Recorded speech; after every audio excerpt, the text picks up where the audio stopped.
ही वही। अब ऐसा तो कह नहीं सकते कि वही बिचकी, लेकिन बिचकी वही तो कहा जा सकता है और कहना भी चाहिए वही कि अरुण कोलटकर विश्वविख्यात कवि थे। उनकी कविता का शब्द जाल जादुई अंदाज में था। जब उनकी कविताओं से हम गुजरते हैं तो हमको बहुत से लोग याद आ जाते हैं। ऐसे लोग याद आते हैं, एकांत के 100 वर्ष के लेखक की याद आ जाती है, मार्कुस की।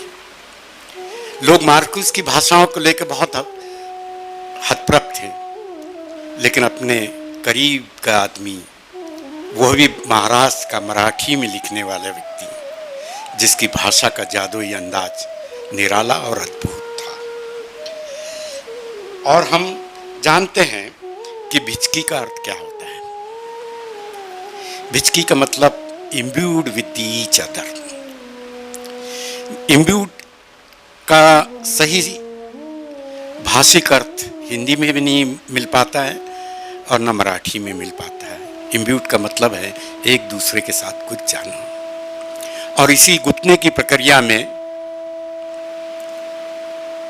परिवर्तन संस्था जो है इसका नाट्य मंचन कर रही है, काफी समय से कर रही है। और इंटरडिसिप्लिनरी अप्रोच एक बहुत जटिल कर्म होता है। इतना जटिल होता है कि जहाँ पर आप लफाजी नहीं कर सकते, या अपनी मनगढ़ंत शब्दों को नहीं खड़ा कर सकते, या अपने अनुकूल किसी भी दृश्य को ला के खड़ा करके न्याय नहीं किया जा सकता है। बिल्कुल इसी तरह की बात हो सकती है। हम निश्चित रूप से परिवर्तन संस्था के शुक्रगुजार हैं कि उन्होंने एक महान कवि को स्टेज पे लेके आया, थिएटर पे लेके आया, जिसकी गूंज पूरे महाराष्ट्र में जगह जगह होती है, सराही जाती है। और वह आज नागपुर में मीराची संस्था के द्वारा देखने मिलेगी हमको शाम के 4 बजे।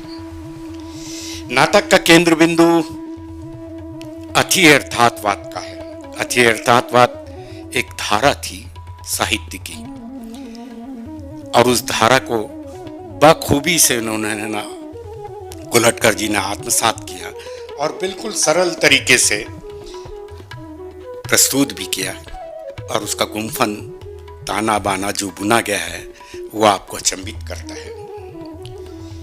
दरअसल में कोलटकर की कविता पितृसत्तात्मक संस्कृति की धारा और उस पर चोट करती है, जो ब्रह्मांड के में निकलती है और प्रकृति के साथ, शब्दों के साथ हम लोगों के सामने खेलती कूदती नजर आती है, प्रस्तुत करती है। इसी तरह इन कविताओं की यात्रा अद्वैतवाद और बहुदेववाद की अवधारणा को रेखांकित करती है, जहां पर मानव जाति पर टिप्पणी करती है। टिप्पणी कोई सहज नहीं है, बहुत गंभीर है। उस वक्त ऋग्वेद में जो घटा, वहां से अद्वैतवाद से जो घटा और लेके अभी तक का जो चल रहा है सिलसिला, वो किसी से छुपा नहीं है, जिसको हम यहाँ पर कहना नहीं चाहते। आज के मौजूदा दौर में जो महिलाओं की हालत है उसको हम यहाँ कहना नहीं चाहते, इसलिए कि हमारे पाठक, सुनने वाले सब उससे परिचित हैं। बहुत तरीके की घटनाएं अलग अलग समय पर अलग अलग तरह की थी, जिसको कोलटकर ने शब्दों के रूप में, एक बड़े खाके के रूप में उकेरा है और वो खड़ी करता है एक ऐसी कविता जिसकी शैली प्रकृति की कथात्मकता है। ये कविताएं ईसा पूर्व यूनानियों के पहले घटित दृश्यों को उकेरती हुई चलती है, तो कुछ ऋग्वेद तो कुछ ईसा की जीवनी के हैं। समानता, आजादी, भाईचारे के स्थान पर घृणा और बदले की भावना बढ़ाने वाली मानसिकता कविताओं में साफ झलकती है। ये तो इन कविताओं के बारे में बात हो रही है। जब कविताओं के बारे में बात हो रही है और इसको जब कोई दूसरे स्वरूप में ढालता है, लेके आता है, तो स्वाभाविक रूप से बहुत सारे प्रश्न खड़े हो जाते हैं।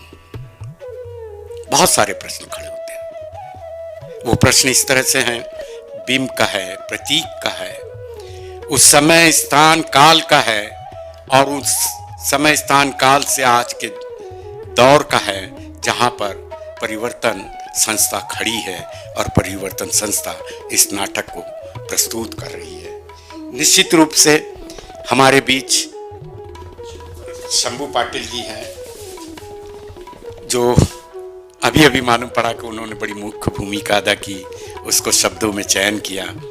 मैंने कहा कि नहीं भाई, आप सबका सहयोग से होता है। उन्होंने बड़ी विनम्रता से स्वीकार किया, हाँ सबके सहयोग से होता है। फिर भी एक कैटलिस्ट और एक अग्रणी भूमिका करने वाले शंभू जी को, हम शंभू पाटिल जी को हमारा न्यूज़ इंडिया से विनम्र अभिवादन करते हैं।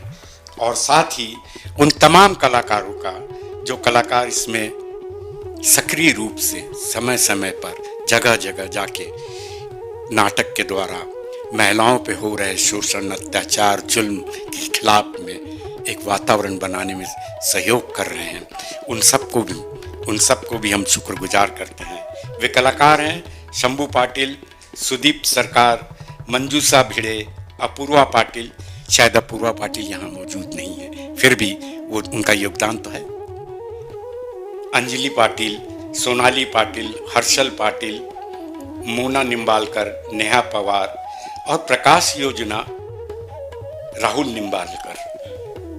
आप बड़ा महत्वपूर्ण काम है भाई प्रकाश योजना का। और नेपथ्य में जो रहता है निश्चित रूप से वो पूरे ड्रामा का रीढ़ है वो, और उनका नाम है प्रवीण पाटिल। कास्ट्यूम पल्लवी सोनवनी ने किया है। इन सब का भी हम आभार व्यक्त करते हैं। और साथ में एक प्रश्न आप सभी से कर रहे हैं, इन तमाम सभी साथियों से, साथी कलाकारों से, जो बहुत उस कविताओं से गुजरते हुए जो खड़ा होता है और विशेषकर वो बिंब के रूप में खड़ा होता है। जैसे उनका बिचकी में जो प्रयोग किए शब्द हैं और उसको कलाकर्मी और शंभू पाटिल जी कैसे है निकलते एक नाटक के ताने बाने में बुनते हैं जो अविस्मरणीय बन जाता है। उस सवाल पे हम वो प्रश्न कुछ इस तरह है, शायद थोड़ा लंबा है, अगर आपको लगेगा तो आप उसको रिपीट करवा सकते हैं। कुलटकर के जो बिंब है, आंसुओं की खीर, आंसुओं पर उकेरी गई रामायण, आंसुओं के छेद को देखकर बनाई गई माला, जैसे कई चित्रों के जरिए एक नया आयाम और उसकी धार को अभिव्यक्त करती है। निश्चित ही कुलटकर तो बड़े पात्र हैं, बधाई है के पात्र हैं, लेकिन परिवर्तन संस्था से जुड़े जो लोग हैं वो कोई छोटी भूमिका अदा नहीं करते हैं। तो मैं अपने सहयोगी साथी राजेश मिश्राम के साथ इन प्रश्नों को आपके बीच छोड़ रहा हूँ, ताकि आप लोग इसको एक खुलासा सिलसिलेवार से खुलासा करेंगे तो हमारे पाठक और सहयोगियों को निश्चित रूप से जानने में सुविधा होगी इन प्रतीकों को। मैं शंभू पाटिल जी से, आज हमारे बीच तमाम लोग मौजूद हैं। जैसा कि जिक्र किया गया कि शंभू पाटिल जी ने बड़ी प्रमुख भूमिका अदा की। हम जो प्रश्न किए थे खीर, यानी कितनी संवेदनशील और कितनी महीन अभिव्यक्ति है, उस संदर्भ को आप लोगों ने ड्रामा में किस तरह से जोड़ा है? सबसे पहले तो मुझे एक बात की खुशी है कि इंडिया न्यूज़ हमसे बात कर रही है, और अभी सारा ही जो विजुअल मीडिया है वो उसके पास समय ही नहीं है किसी संस्कृति, कविता या नाटक के लिए कोई समय नहीं है। तो मैं पहले न्यूज़ इंडिया का एक शुक्रगुजार हूँ कि आप लोगों ने हमें बिस्की वही, वो भी इतनी एक अनवट और इतनी डिफ़िकल्ट पोएम है जिसमें मराठी में भी बहुत कम लोग हैं जो अरुण कुलटकर की कविता पढ़ते हैं या उसको समझ लेना चाहते हैं। और मुझे खुशी तो इस बात की है, नायडू साहब मेरे साथ में हैं और उन्होंने ऐसा शौक दिया है मुझे मिलने के बाद कि उन्होंने अरुण कुलटकर की, आज मुझे न्यूज़ इंडिया के नायडू जी मिले और बातों में ये पता चला कि उन्होंने अरुण कुलटकर की कविता का हिंदी तर्जुमा ट्रांसलेट किया है उसको। तो ये तो मुझे बहुत ही शॉकिंग लगा, और मुझे ऐसा लगता है कि अरुण कुलटकर की जो कविता है, जो मूलतः उन्होंने अंग्रेजी में भी लिखी है और मराठी में भी लिखी है, तो इसको ट्रांसलेट करना एक बहुत ही डिफ़िकल्ट टास्क है, क्योंकि एक उसका जो सांस्कृतिक संबंध है सारे, और मराठी भाषा के जो सारे उसका अपना ग्रामर है या उसका जो कहना है, उसकी जो परंपरा है, तो उस हिसाब से उसका ट्रांसलेट करना मुश्किल है। तो बस ये ट्रांसलेट करना मुश्किल है, वैसे ही अरुण कोलटकर को किसी भी तरह से किसी भी माध्यमांतर करना ये एक बहुत मुश्किल बात है, ऐसा मुझे लगता है। वो परमिशन से लेकर शुरू होता है, लेकिन अशोक शाहनी जी, जिनके पास ये सारे राइट्स है अरुण कोलटकर जी की कविता एक, उन्होंने हमें परमिशन दे दी। और मेरा ये जो सारी टीम है, तो ये लोग मतलब हमारी डिस्कशन हुआ, और फिर जैसा आम होता है कि अरुण कोलटकर आसानी से समझ में नहीं आता, ऐसा सारे लोग कहते हैं। मुझे ऐसा नहीं लगता है। मतलब एब्स्ट्रैक्ट पेंटिंग लोग देखना नहीं चाहते, एब्सर्ड नाटक देखना नहीं चाहते। अरुण कोलटकर तो ऐसा कवि है जिसने सारी हमारी वारकरी परंपरा जो है, हमारी संतों की अभंग रचनाएं जो है, तो बस वही उनका फॉर्म है। और जो हमारी लोक परंपरा है, अरुण कोलटकर का सबसे प्योर उनको पसंद आने वाला नाटक का फॉर्म था तमाशा, जो महाराष्ट्र की धरोहर है। मतलब ये फोक फॉर्म, फोक हमारी जो परंपरा है, इन परंपराओं की कविता होते हुए भी अरुण कोलटकर हमेशा ही लोगों को दुर्बोध, समझ में नहीं आने वाला कवि ऐसा लगता है, क्योंकि आदत नहीं है हमें ऐसे लिपि की, ऐसे शब्दों की। मूलतः ये समझ लेना चाहिए कि कवि कविता क्यों लिखता है, तो उसे प्रचलित भाषा जो है, जो लोग बात कर रहे हैं, वो भाषा उसे अच्छी नहीं लगती। प्रचलित भाषा है, तो ड्रामा में जो काम कर रहे हैं आप, हाँ, ड्रामा में जब उसको परिवर्तन किए हैं, तो उसकी भाषा गढ़ने की हमने तो कविता से कहीं छेड़छाड़ करने की जरूरत ही नहीं थी, बिल्कुल नहीं। एक उनकी शैली है अरुण कोलटकर, वो कहीं कॉमा नहीं देते, फुल स्टॉप नहीं देते, या कोई चिन्ह नहीं देते, पूर्ण विराम भी नहीं है। तो मतलब वो जगह थी हमारे लिए कि ये बिटवीन द लाइन कहाँ रुकना है, कहाँ उसको पॉज देना है।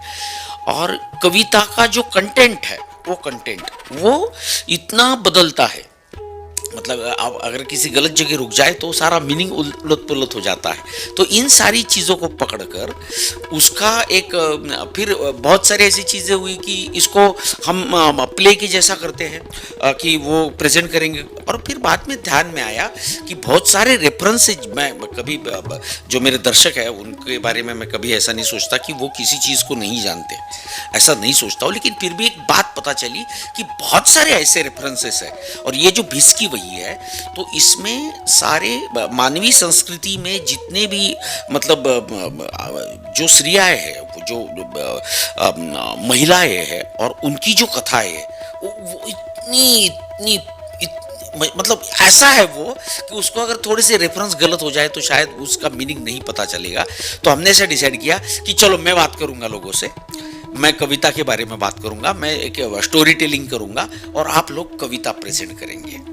तो इसको हमने एक प्लेटफॉर्म यूज करके, और बिल्कुल सिंपल तरीके से कि चलो एक डिफिकल्ट कुछ करना है तो उसको सिंपल वे में करते हैं। तो हम बैठ गए, मैं बैठे रहता हूँ, और एक एक पात्र आके उसकी कविता करता है, फिर उसका ड्रेस अलग होता है, उसका प्रेजेंटेशन अलग होता है, और ऐसे 7 कविता हम लोग इसमें प्रेजेंट करते हैं।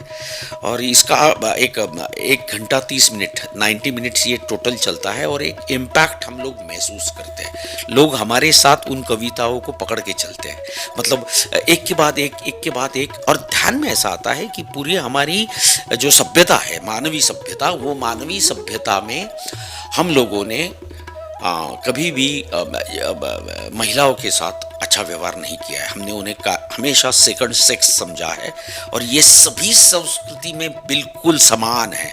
कोई संस्कृति हो सकता है कि हमारी भारतीय संस्कृति कभी हमारी भी संस्कृति में रीति निरुक्ति, ये जो कॉमरेड शरद पाटिल है, कॉमरेड शरद पाटिल जो कहते थे कि हमारी सभ्यता जो थी वो स्त्री प्रधान थी, तो वैसे कोई माया संस्कृति में भी हो सकता है। लेकिन हमें जो ज्ञात है अभी, वो तो सारा ही शोषण है, एक्सप्लॉयटेशन है, और हमने सीधा एक डिवीजन कर दिया है मेल फीमेल का।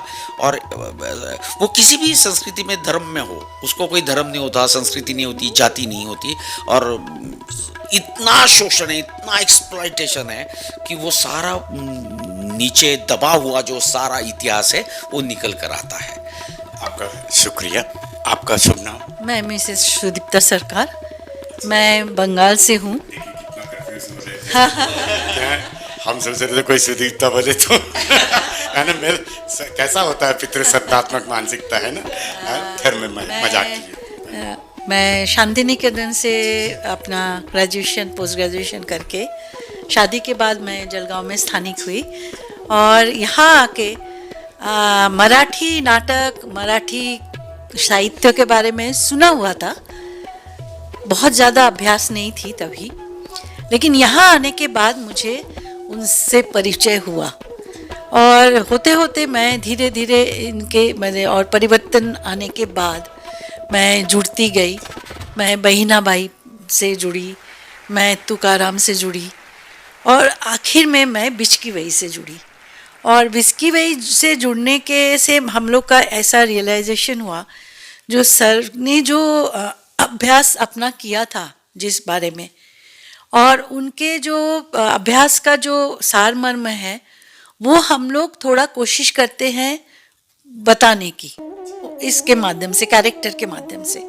इसमें बहुत सारे कैरेक्टर हैं और हर कैरेक्टर अपनी एक व्यथा बताती है, लेकिन मेरी जो कैरेक्टर है रबिया, एक सूफी संत थी, वो प्रेम जो अभी के समय, जो अभी हमारे समाज का जो अवस्था है उससे बहुत विपरीत, प्रेम से कैसे भगवान को जीता जाता है, कितना भी कष्ट हो लेकिन प्रेम नहीं हो, उससे अलग होना नहीं चाहिए, तो वो बताता है। मैं एक रबिया बोल के एक संत के कैरेक्टर करती हूँ। धन्यवाद। रबिया जी आपका शुक्रिया। हर्षदा पाटिल। जो आप इस नाटक में कौन सा पात्र निभा रही हैं? मैं हर्षदा पाटिल हूँ और मैं एक ग्राफिक डिज़ाइनर हूँ और मेरा जो रोल है वो आज की लड़की जो है उन इन सब के पात्रों के बारे में क्या सोचती है, उसका क्या कहना है, वही है। तो आपको देखने मिलेगा स्टेज पे। शुक्रिया आपका।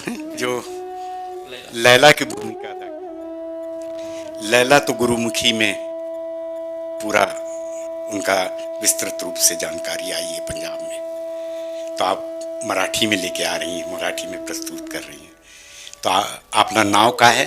आणि माझं नाव सोनाली पाटील। मी या म्हणजे भिजकीबाई या ह्याच्यात मी लैलाचा किरदार करते म्हणजे, आणि ह्याच्यात कसं आहे, आतापर्यंत सगळ्या सिनेमामध्ये, कादंबऱ्यांमध्ये, सगळ्या पुस्तकांमध्ये फक्त मजनूचंच दुःख बाहेर आलेलं आहे, म्हणजे मजनूलाच दुःख झालं आहे आणि लैला त्याला सोडून गेलेली आहे, लैलाने त्याच्यावरती हे केलं आहे बा असं दाखवण्यात आलं आहे।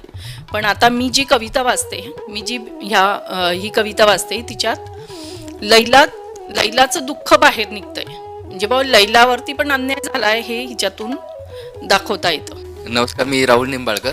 मी या प्रोग्रामचं मी लाईट्स करतो, प्रकाश योजना करतो।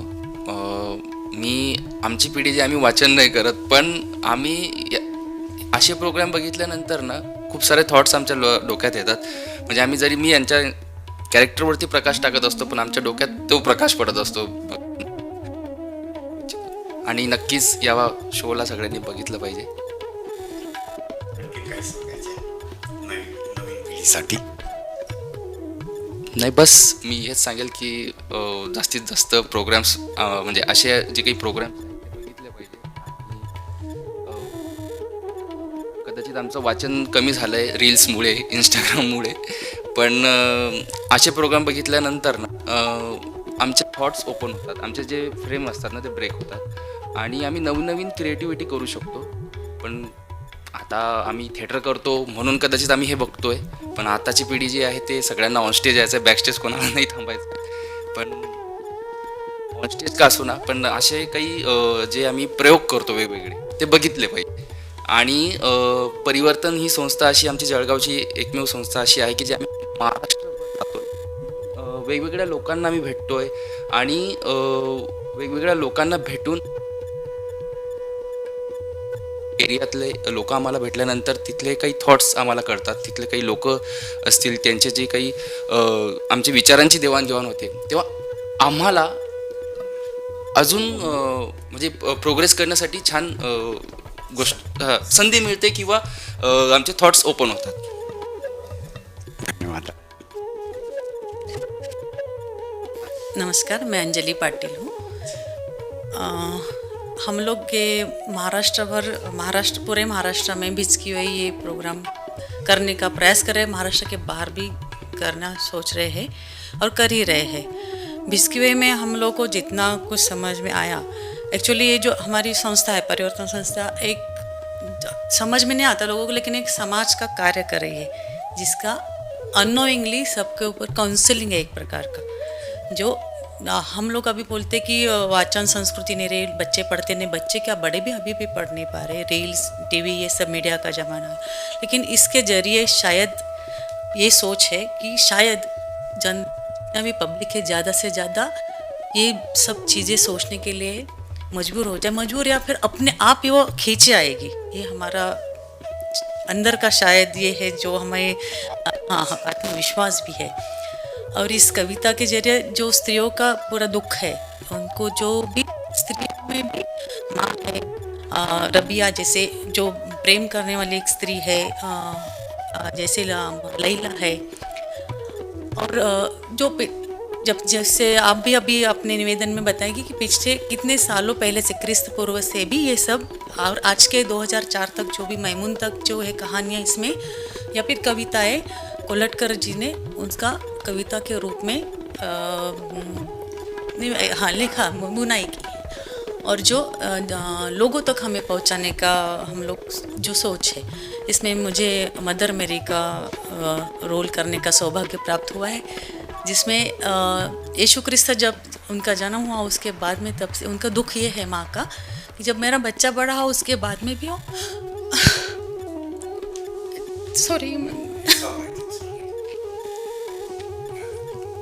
जनता तक एक माँ का क्या दुख है वो लोगों को समझने के लिए मैं मेरी तरफ से बहुत ज़्यादा प्रयास करती हूँ. अंजलि जी, आपका बहुत बहुत शुक्रिया. आपने वो वाक्य बाइबल की याद दिला दी है, मेरी का नाम लेके, जिसमें लिखा है, I have come to this world not to kill the sinner but to kill the sin. मैं इस दुनिया में आया हूँ पापी को नष्ट करने के लिए नहीं, पाप को नष्ट करने के लिए. शायद आपका ये रोल इस वाक्य के लिए सार्थक होगा. आपका फिर से शुक्रिया अदा करते हैं. माँ का रोल, माँ को तो यीशु क्रिस्त आखिरी तक नहीं मिल पाता ना, जब से वो जाता है तो हाँ उसी तक नहीं है. सीखा तो माँ से है, तभी तो ये वाक्य है. शुक्रिया आपका, आपने सबको भावुक कर दिया.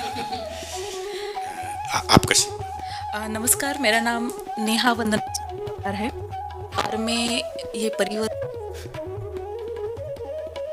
और भिचकी वही जो अरुण कोलट की एक कविता है, वो एक अलग फॉर्म में है. जो अब तक लोगों को ऐसा लगता था कि औरत रोती है, औरत सिर्फ औरत का रोना दिखता है, पर वो क्यों रोती है, ये जो एक्सप्लेन किया है ना अरुण कोलटकर ने, तो वो मैं मतलब जो भी सुनेगा तो उसको पहली सुनाई में समझ में नहीं आएगा, पर जब हमारे सर वो एक्सप्लेन करते हैं, मतलब हम भी जो कविताएं कहते थे हम सिर्फ रट के आए और बोलते थे, पर जब वो एक्सप्लेन हुआ हमें कि मेरा किरदार क्या है, इनका किरदार क्या है, मैं हिपेटिया करती हूँ उसमें, जिसमें हिपेटिया का रोल निभाती हूँ, और अरुण कोलटकर ने उनका नाम बिपाशा ऐसा रखा है उसमें. तो वो जो औरत जब गुरु बनती है या उसके अलग विचार होते हैं, समाज को वो कुछ सिखाती है, तो समाज को पसंद नहीं आता, और उसको पसंद नहीं आता समाज को, तब औरत को कितना डाउन समझ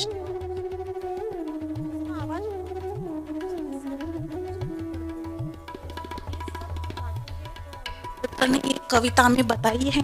अभी मेरी बताते वक्त हमारी मैडम रो रही है, क्योंकि अभी मैं भी एक लड़की हूँ, कभी माँ बनूंगी. जब हम माँ बनते हैं तो अपने बच्चे तक बड़े होते हैं तो वो कुछ कहते हैं, पर माँ ने जो हमारे लिए बहुत कुछ किया होता है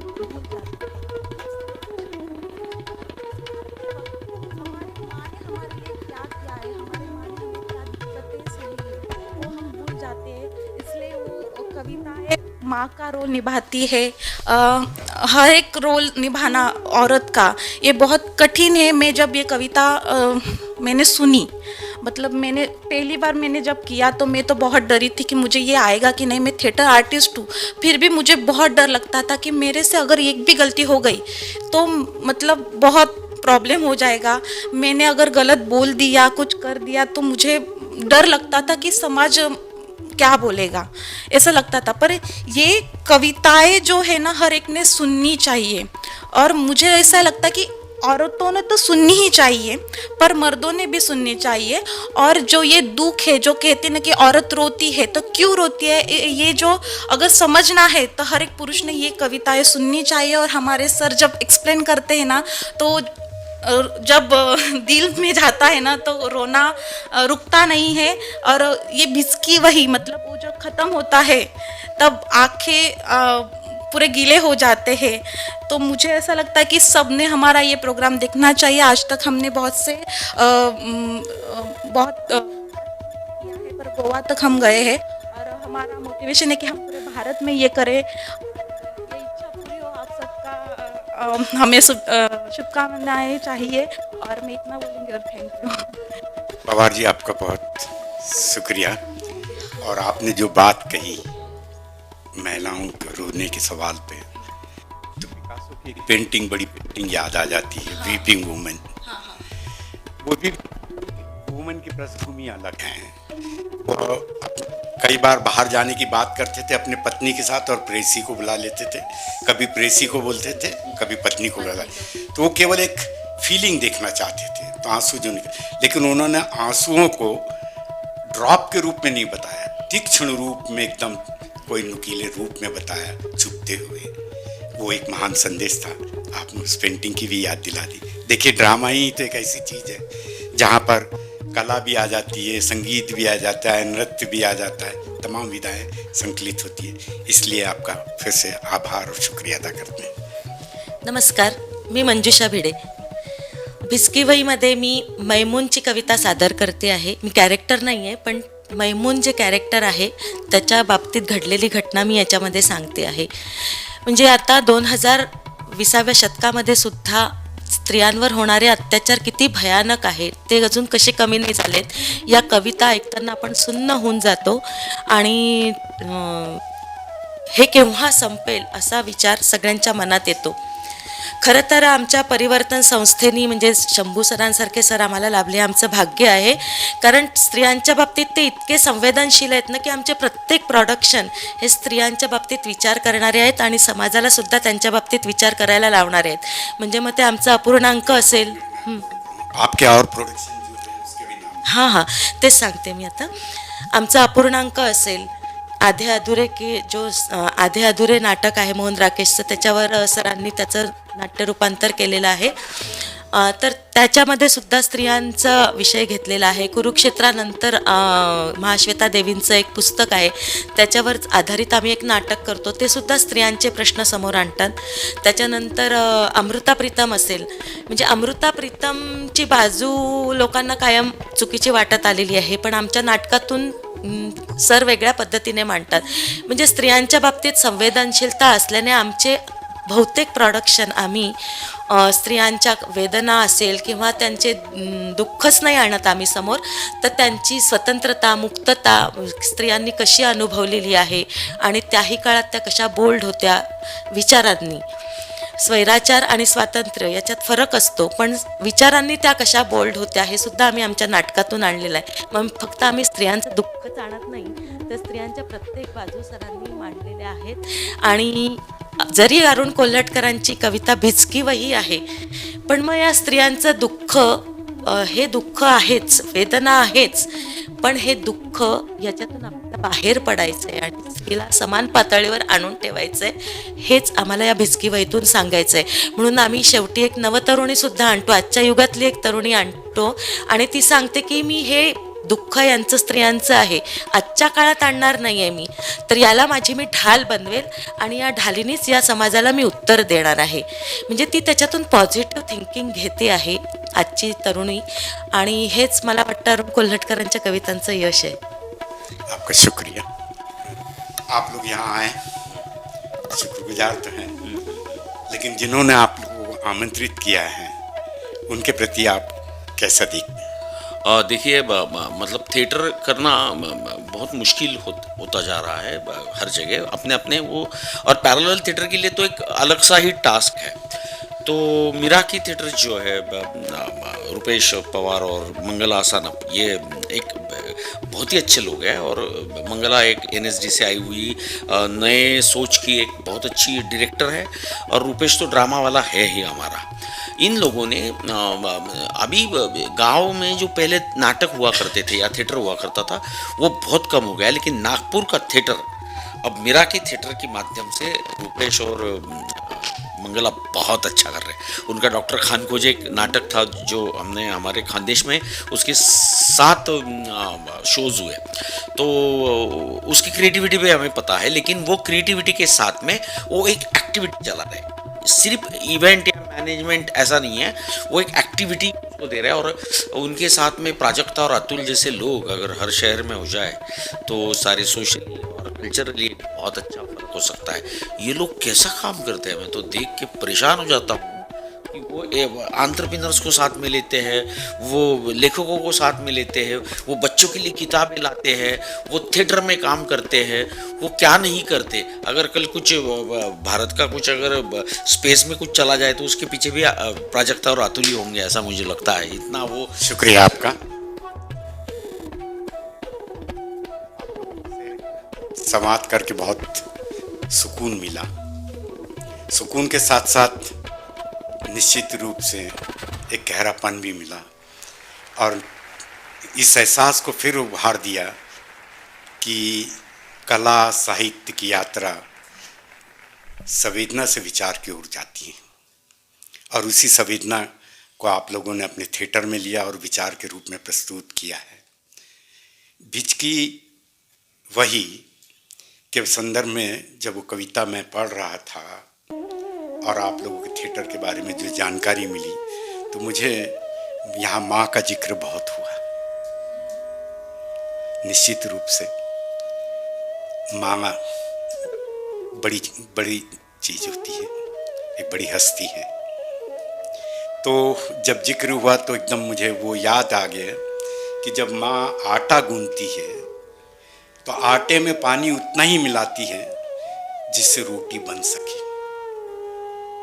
रोटी बन सके, थोड़ा ज़्यादा हो गया तो रोटी नहीं बनेगी, कम हो गया तो रोटी नहीं बनेगी। रोटी को फिर उलटना और पलटना भी बहुत महत्वपूर्ण होता है। ठीक इसी तरह इंटरडिसिप्लिनरी अप्रोच का भी भूमिका है कि एक कविता को, एक बड़ी महत्वपूर्ण महान व्यक्ति की कविताओं को नाटक में लेके आना ठीक माँ के आटे के गूंथने की तरह है, उसमें पानी को मिलाना बराबर पर्याप्त मात्रा में। इसी के साथ मैं अपने सहयोगी राजेश मिश्राम के साथ न्यूज़ इंडिया से आप सभी लोगों का आभार करता हूं और उम्मीद करता हूं कि आप लोग कर्नाटक देश और दुनिया में सभी जगह जाए, और हम लोगों से जो सहयोग जब भी होगा समय समय पर आप लोग जो अपेक्षा करेंगे हम लोग उसकी पूर्ति करने में कोशिश करेंगे। बस इससे ज़्यादा नहीं। शुक्रिया। नमस्कार दोस्तों, हमारे न्यूज़ चैनल न्यूज़ इंडिया को लाइक कीजिए, शेयर कीजिए, अनसब्सक्राइब कीजिए। हम मिलेंगे फिर। धन्यवाद।